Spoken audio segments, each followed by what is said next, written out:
এমনও বলা হয় যে হাতিসুরের শেকড় যদি কেউ খায় নিয়মিত তাহলে তার যৌন শক্তি বৃদ্ধি পাবে এবং খুবই কার্যকরী।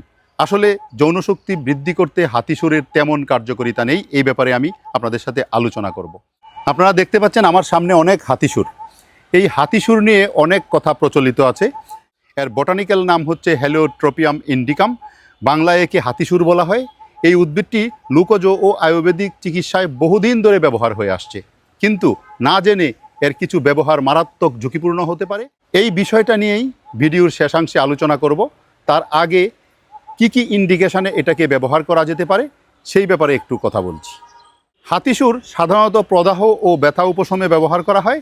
বিশেষ করে এর পাতা বেটে প্রলেপ দিলে উপকার পাওয়া যায়। ক্ষত ও চর্মরোগে উপকারী।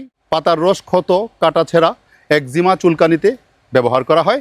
চোখের সমস্যায় যেমন কনজাংটিভাইটিসে গ্লুকোজ ব্যবহার রয়েছে। এর পাতার রস খুব অল্প পরিমাণে চোখের প্রদাহ বা লালচে ভাব কমাতে সাহায্য করে। তবে এটা ব্যবহার করতে হলে অবশ্যই চিকিৎসকের পরামর্শ ছাড়া করা যাবে না।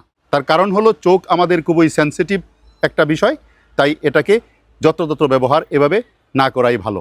কৃমিনাশক ও জ্বর উপশমে পুরা গাছের নির্যাস ব্যবহার করা যেতে পারে। শ্বাসকষ্ট ও কাশিতে পাতা বা গাছের রস ব্যবহার করা হয়। এর অ্যান্টিব্যাকটেরিয়াল ও অ্যান্টিঅক্সিডেন্ট গুণ রয়েছে। এই ব্যবহারগুলো করার আগে অবশ্যই ভেষজ চিকিৎসকের পরামর্শ নিয়ে নেবেন।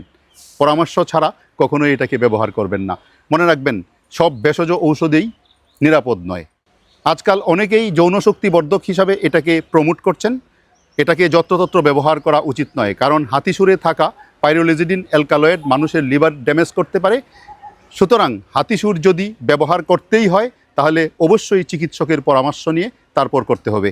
তবে যৌন চিকিৎসায় এর যে শেকড়ের রস ব্যবহার করলে উপকার পাওয়া যায়, এর কোনো বৈজ্ঞানিক গবেষণালব্ধ কোনো ফলাফল আজ পর্যন্ত প্রকাশিত হয়নি।